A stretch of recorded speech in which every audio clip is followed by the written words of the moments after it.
Hi everyone, this is from CBIS academy. இன்னைக்கு நம்ம Dinamani news பேப்பர்ல இருக்கக்கூடிய கரண்ட் அஃபேர்ஸ் பார்க்கலாம். ஸோ ஃபர்ஸ்ட் பார்த்தீங்கன்னா, மாநில நல்லாசிரியர் விருது இன்று முதல் விண்ணப்பிக்கலாம். ஸோ இந்த topic group 1 prelim syllabus unit 5ல எஜுகேஷன் சிஸ்டம் இன் தமிழ்நாட்டில் வந்து கவர் ஆகும். ஸோ நம்ம ஸ்டேட் கவர்மெண்ட்ல பார்த்தீங்க அப்படின்னா வருடந்தோறும் செப்டம்பர் 5ஆம் தேதி சிறந்த ஆசிரியர்களுக்கான அந்த ராதாகிருஷ்ணன் அவார்டு வந்து வழங்கப்படுகிறது. நாட்டின் முதல் துணை குடியரசுத் தலைவராக 1952, அதுக்கு அதே மாதிரி 1957ஆம் ஆண்டு பதவியை வகித்திருப்பார். அது மட்டும் இல்லாமல் 1962ஆம் ஆண்டு நம்மளுடைய குடியரசுத் தலைவராக ராதாகிருஷ்ணன் அவர்கள் பதவி வந்து வகிச்சிருப்பாங்க. ஸோ இவர் பேரில் பார்த்தீங்க அப்படின்னா மாநில நல்லாசிரியர் விருது வழங்குவதற்காக விண்ணப்பங்கள் கொடுக்கப்பட்டிருக்கு. இதுக்கு பார்த்தீங்க அப்படின்னா இந்த வருடம் 386 பேர் வந்து தேர்வு செய்யப்பட உள்ளனர். இதுக்கு 15,000 கேஷ் ப்ரைஸ் மற்றும் அவார்டு வந்து நம்மளுடைய தமிழக அரசால் வழங்கப்படும். நெக்ஸ்ட் பார்த்தீங்க அப்படின்னா தேசிய பாடலை அவமதிப்பது தண்டனைக்குரிய குற்றம். ஸோ இந்த டாபிக் பார்த்தீங்கன்னா குரூப் 1 மெயின் சிலபஸ் பேப்பர் 2 ஹானர்ஸில் வந்து கவர் ஆகும். ஸோ தேசிய பாடலான வந்தே மாதரத்தை வந்து அந்த தேசிய பாடலை பார்த்தீங்கன்னா 6 சரணங்களுடன் பாட வேண்டும் அப்படின்னு ரீசெண்டாக நம்ம ஹோம் மினிஸ்ட்ரி வந்து அதற்கான ரூல்ஸை வந்து ஃப்ரேம் பண்ணி கொடுத்துருப்பாங்க. இது பார்த்தீங்கன்னா 1870ஆம் ஆண்டு பக்கிம் சந்திர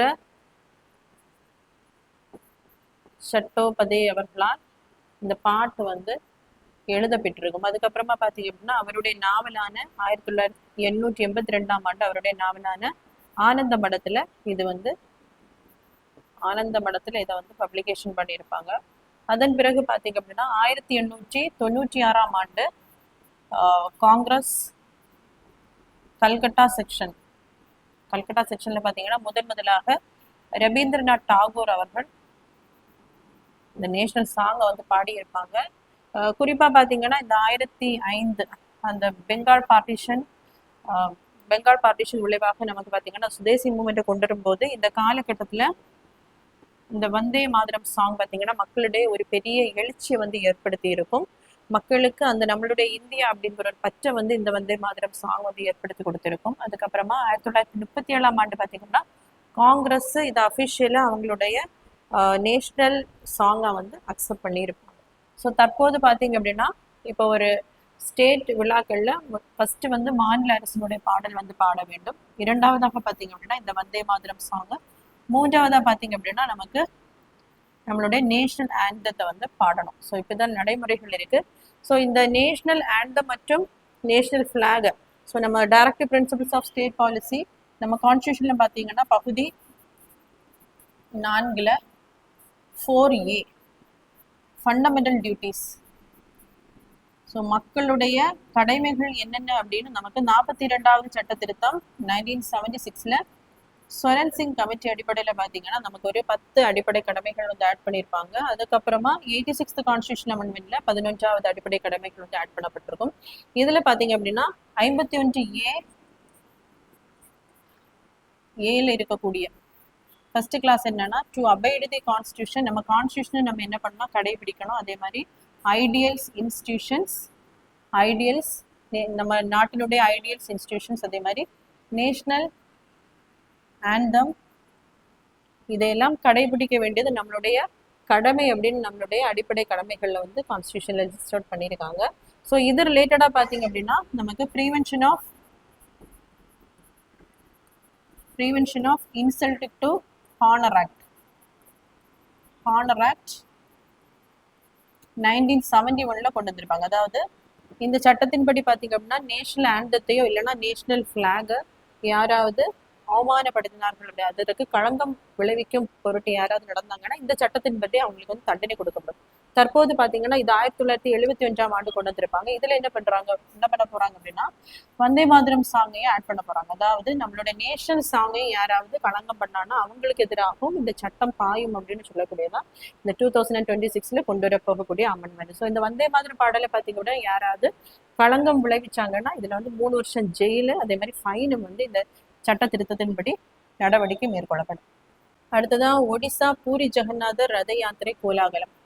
ஸோ ஒடிசால இருக்கக்கூடிய ஃபேமஸ் டெம்பிள் பார்த்தீங்கன்னா பூரி ஜெகநாதர். ஸோ இது யாரால் வந்து கட்டப்பட்டிருக்கும் அப்படின்னா 12ஆம் செஞ்சுரியில கிங்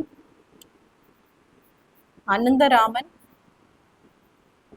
ஸோ அனந்தராமன்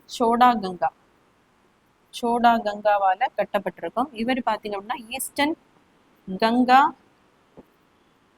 டைனாஸ்டியை சேர்ந்த ஒரு கிங். ஸோ அதுக்கப்புறமா யாரால் இது கட்டி முடிக்கப்பட்டிருக்கும் அப்படின்னா அனங்க பீமா தேவா. ஸோ இவரால தான் இந்த பூரி ஜெகநாதர் வந்து கட்டி முடிக்கப்பட்டிருக்கும். இதனுடைய ரத யாத்திரை கோலாகலம் இந்த ஆண்டு வந்து நடைபெற இருக்கு. ஸோ இது எங்க இருக்கு அப்படின்னு பார்க்கும்போது ஒடிசாவில் இருக்கக்கூடிய கடற்கரை நகரான புரியில தான் அமைந்திருக்கு. இதுல பாத்தீங்கன்னா இந்த ரத யாத்திரையில ஜெகநாதர், அதே மாதிரி அவருடைய சகோதரர் பலபத்ரர், சகோதரி சுபத்ரனுடைய அந்த சிலைகள் வந்து ரத யாத்திரையாக கொண்டு செல்லப்படும். நாட்டின் முதல் ஹைட்ரஜன் ரயில் இன்று தொடங்கி வைக்கிறார் பிரதமர். ஸோ இந்த topic group 1 main syllabus paper 3 science and டெக்னாலஜியில கவர் ஆகும். ஸோ தூய எரிபொருளான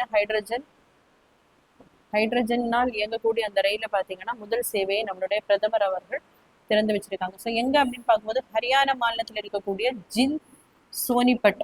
ஸோ இங்கதான் இந்த ரயில் வந்து இயக்கப்படுது. இதுல பாத்தீங்க அப்படின்னா ஹைட்ரஜன், ஆக்சிஜன் அந்த கெமிக்கல் ரியாக்ஷன் மூலம் ரயிலுக்குள்ளே என்ன செய்யணும்னா மின்சாரத்தை உற்பத்தி செய்து அதன் மூலமாக இந்த ரயில் வந்து இயங்கும். ஸோ இதனுடைய கிலோவாட் திறன் பார்த்தீங்கன்னா 1200, மணிக்கு பார்த்தீங்க அப்படின்னா 75 கிலோமீட்டர் பயணிக்கக்கூடியது. ஸோ இது ஜிந்த் சோனிபட் நகரங்களுக்கு இடையான அந்த 89 கிலோமீட்டர் பார்த்தீங்கன்னா 2 மணி நேரத்தில் கடக்கக்கூடிய தன்மையுடையது. அதே மாதிரி முன்னாடி பார்த்தீங்க அப்படின்னா கோல் இதெல்லாம் பயன்படுத்தி அந்த எரிபொருளை நம்ம உருவாக்கும் போது இதனால அந்த கிரீன் ஹவுஸ் கேசஸ் வெப்பத்தை அதிகமாக ஈர்க்கக்கூடிய கார்பன் டை ஆக்சைடு, அதே மாதிரி கந்தக ஆக்சைடு, நைட்ரோஜன் ஆக்சைடு போன்ற தீங்கு விளைவிக்கும் அந்த வாயுக்கள் வந்து வெளியேறும். இந்த மாதிரியான தூய எரிபொருளை நம்ம பயன்படுத்தும் போது அந்த கிரீன் ஹவுஸ் கேசஸ் வந்து எமிஷன் ஆகாது. அதுக்காக தான் இந்த சிஸ்டத்தை வந்து கொண்டு வந்திருக்காங்க. ஸோ இதுக்கு முன்னாடி பார்த்தீங்க அப்படின்னா ஜெர்மனி, பிரான்ஸ், சீனா, அமெரிக்கா, ஜப்பான் உள்ளிட்ட நாடுகளில் இந்த மாதிரி ஹைட்ரஜனால் இயங்கக்கூடிய ரயில் வந்து இருக்கு. ஸோ இதற்கு முன்னோடி பார்த்தீங்க அப்படின்னா Germany.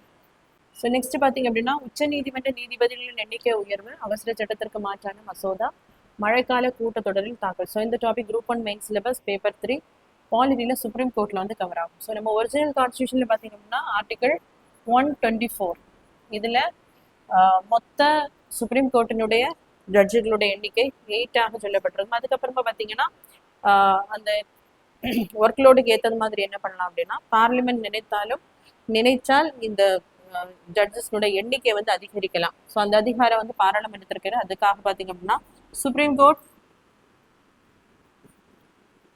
Court number of judges act.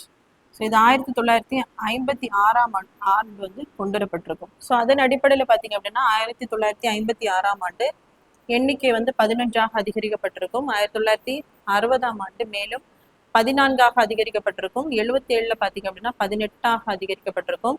86 பார்த்தீங்க அப்படின்னா 25 அதிகரிக்கப்பட்டிருக்கும். 2009 பார்த்தீங்கன்னா 31 அதிகரிக்கப்பட்டிருக்கும். 2019 ஆண்டுல பார்த்தீங்கன்னா 34 அதிகரிக்கப்பட்டிருக்கும். ஸோ ரீசெண்டாக பார்த்தீங்க அப்படின்னா பிரசிடென்டுடைய அந்த ஆர்டினன்ஸ் மேக்கிங் பவர், அதாவது அவசர கால சட்டத்தை வந்து பிரசிடென்ட் கொண்டு வரலாம். ஸோ ஆர்டிகல் 123 அடிப்படையில் அவசர கால சட்டம் கொண்டு வந்து இதை 34 வந்து 34 இன்க்ரீஸ் பண்ணியிருப்பாங்க. ஸோ இந்த அவசர கால சட்டம் அப்படிங்கிறது நமக்கு வேலிடிட்டி எவ்வளோன்னா 6 months அண்ட் 6 weeks. ஸோ அந்த செக்ஷனுக்கு நடுவில் 6 மாதங்கள் வரைக்கும் இருக்கலாம். அதே மாதிரி மறுபடியும் செக்ஷன் கூடணும்னு என்ன பண்ணணும்னா 6 வாரத்துக்குள்ள அதற்கான சட்டத்தை வந்து கொண்டு வர வேண்டும் பாராளுமன்றம். இல்லை என்றால் இந்த அவசர கால சட்டம் அப்படி என்ன பண்ணணும்னா காலாவதி ஆகிவிடும். அதுக்காக தான் பார்த்தீங்க அப்படின்னா இந்த அவசர சட்டத்திற்கு மாற்றாக இந்த மன்சூன் செக்ஷன்ல கூட்டத்தொடரில் அதற்கான மசோதா வந்து பாஸ் பண்ண போறாங்க. அப்போ என்ன ஆகும் அப்படின்னா இந்த சுப்ரீம் கோர்ட் ஜட்ஜஸ் ஆக்டின் படி இந்த எண்ணிக்கை வந்து 38 அதிகாரப்பூர்வமாக அதிகரிக்கப்படும்.